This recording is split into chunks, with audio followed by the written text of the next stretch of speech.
Once again, I had to poorly aged take because my boy Johnny Walker is coming back. I said it.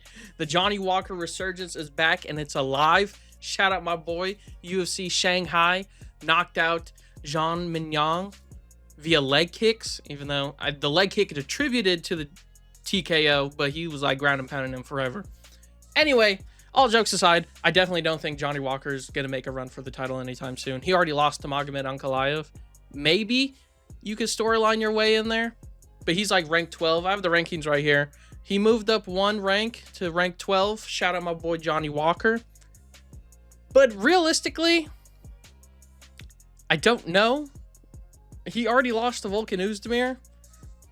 So the only real matchup for Johnny Walker is probably Bogdan Guskov. They were supposed to fight right here. I have the article, well, AI article. They were supposed to fight in January, but was canceled because Johnny Walker suffered a bad injury. So maybe rebook that fight, and then we can see what happens with Johnny Walker, because if he beats that, he could probably move up to 10. But then I don't really know what else for him. Maybe Volkan Oezdemir can fight Jamal Hill, and then Johnny Walker, if he beats Bogdan Guskov, can fight Alexander Rakic. I don't think they fought in their career, no offense. Rakic kind of sucks cheeks, in my opinion. Pretty boring.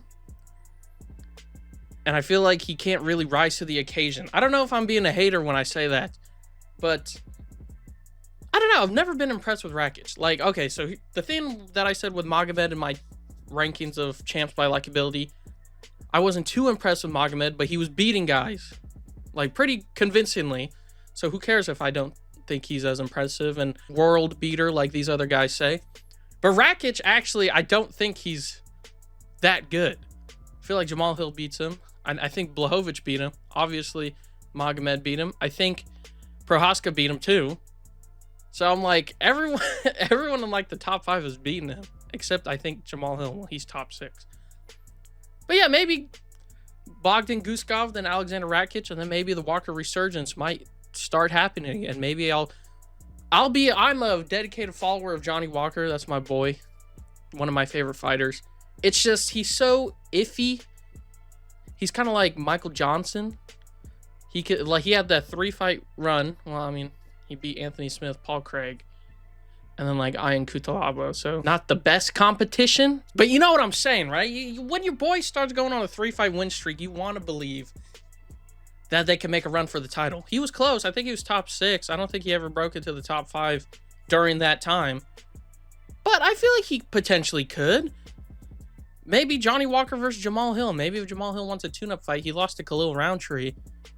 So maybe if Jamal Hill wants like a sort of easier fight, they already fought before Jamal Hill knocked him out. So maybe if he wants to gain that confidence back, Jamal Hill versus Johnny Walker.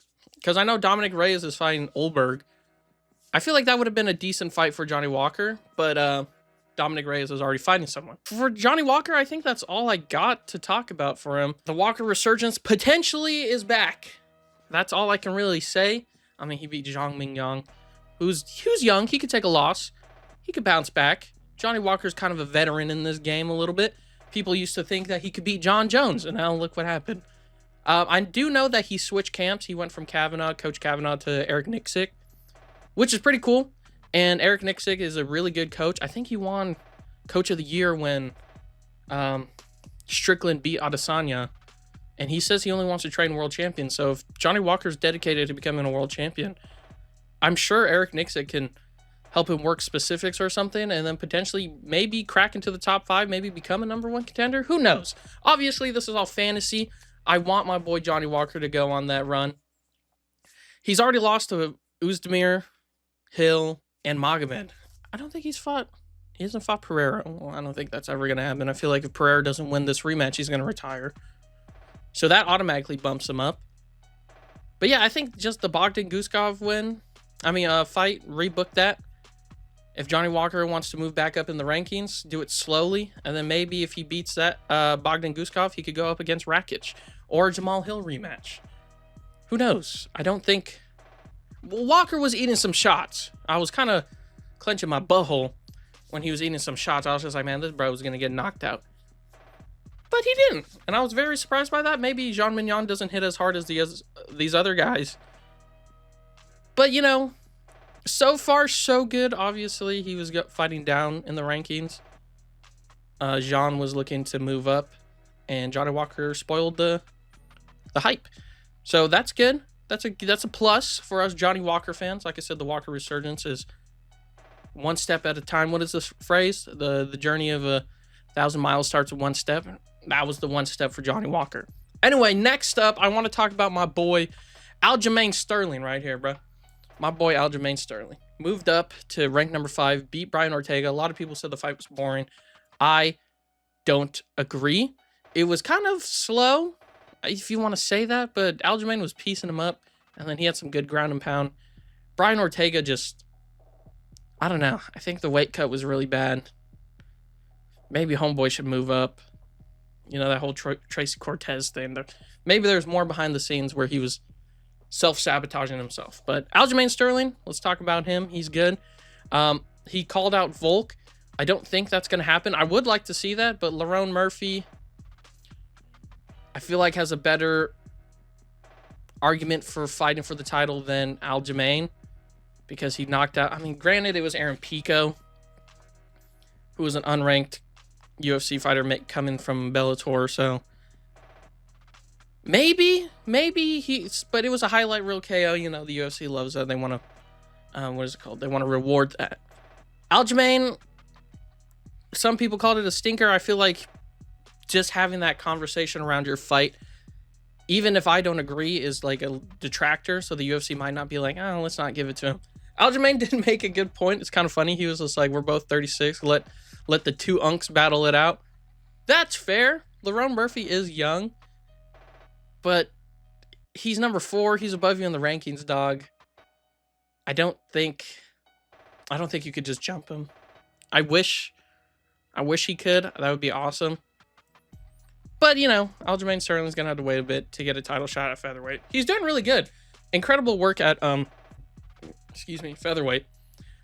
It would suck if he did, leapfrog Movsar Evloev. I know he's injured, but Evloev literally beat him like 2 fights ago. Yeah, the fight before this, I think he lost to Movsar, right? Yeah, I have his record right here. Yeah, the fight before this one, he literally lost to Movsar Evloev, who's literally ranked number 1 right here. I know he's injured, and that would really suck if he leapfrogs him, but I don't think that's going to happen. I think Lerone Murphy is going to get the title shot. For Aljamain Sterling, I think a good next fight could be Yair, maybe? Yair has horrible ground game. You could just take him down and just ground and pound him. But Yair has really good striking, so he might catch Aljamain. Look what happened when he fought, what was his name, Marlon Moraes, I think? Aljamain got chinned. And look what happened with Sean O'Malley. Maybe he learned from the Sean O'Malley match to not rush in there, and he won't get caught. So I think that's an interesting matchup.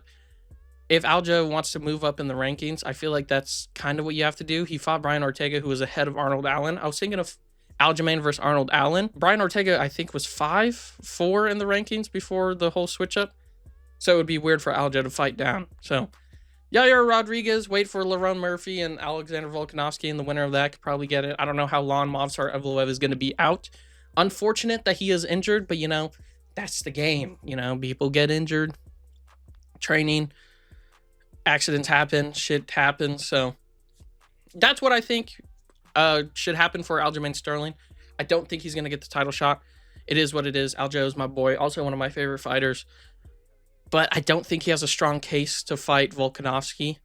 I do think it's funny with the whole unks battling for ultimate unk status. That's cool. That's funny. But I don't think it's going to happen. Sorry, Aljo. You can't unk your way to a championship fight against Unk Volk. You know, 2 old men trying to battle. It's like the Stipe John Jones match, the retirement bout. But yeah, so little recap. That's mainly what I wanted to talk about, because Johnny Walker and Aljo are my boys. Got to support them where I can. Johnny Walker fight Bogdan Guskov. If you win that match, maybe Jamal Hill or Rakic. And then maybe we could start talking about the Walker resurgence being a real thing again. As of right now, like I said, journey of 1,000 miles starts with 1 step. This is the 1 step for Johnny Walker. Good win. Good perform. I think he won a performance bonus. So, deserved. He leg kicked the shit out of Jean Mignon. Zhang's young. He's kind of rising in the rankings. You have to fall a little bit before you can rise. So he's going to be okay. Johnny Walker is kind of on a time limit with how old he is. I don't think he's that old, but he's getting up there a little bit. And with all the damage, this might be his last run. Eric Nixick, hopefully he can turn Johnny Walker into a world beater. We'll see. We'll see what happens. Like I said, start slow. Go against Bogdan Guskov next. You were supposed to fight him anyway, so why not rebook it? Aljamain Sterling, unfortunately, no Unk battle. It is what it is. But Yair Rodriguez seems like a decent matchup. I don't know why Yair is ranked number 3. I feel like he should be 5. Lerone Murphy should be 3, and Aljo could be 4. I don't know why Yair is that high up. It is what it is. Like I said, I don't make the rankings. Like I was complaining about the pound for pound rankings with Pantoja. Now I'm complaining about these rankings. I don't make the rankings, so I have no say in it. I just think it's stupid that Yair is that high. Fuck Yair. I want Aljamain Sterling to backpack this hoe, submit him, get him out of there, and then maybe we could get Aljamain Sterling in a title fight. Anyway, that's all I wanted to talk about for UFC Shanghai. But there is, wow, voice crack. There is something else I wanted to talk about. It's the whole Psycho Stu and Raja Jackson situation. You know, being a part of the MMA community and the pro wrestling community, I would feel remiss if I didn't talk about it. But I also didn't want like a whole video dedicated to it. I don't want to seem like I'm trying to get clicks or views off of it. But I do want to talk about it. I feel like that whole situation is fucked up. Raja Jackson, it's not looking good for you, bro. You shouldn't have done that. You got rage baited, bro. That's insane. Some people say mean things in my comments, and you know, I don't rage quit, but it is what it is. I just hope Psycho Stu makes a good recovery. It was all a misunderstanding and just blew out of proportion. I do feel for Psycho Stu. I do think Raja Jackson's in the wrong for this whole situation, but I can tell that he has like a very fragile mind. Like this individual, like I said, he got rage baited by his chat. That's kind of insane that someone who practices martial arts and is that quick to anger is walking around out there right now. And meanwhile, Psycho Stu's in the hospital. So all my thoughts and prayers go out to Psycho Stu. Shout out him. And the whole Nox Pro, like trying to cover it up or whatever, the whole situation is unraveling before our eyes. It's pretty insane. I just hope Psycho Stu makes a full recovery. He took some crazy shots, and it's pretty like horrifying watching the video. But anyway, I just wanted to say something about that real quick because, like I said, I would feel remiss being a part of the MMA and pro wrestling community if I didn't say anything. But anyway, guys, thank you for watching. Like and subscribe or not. Do whatever you want. You know what I say. I just do that shit because that's like the YouTuber thing. But anyway, thank you for watching. Have a great rest of your day.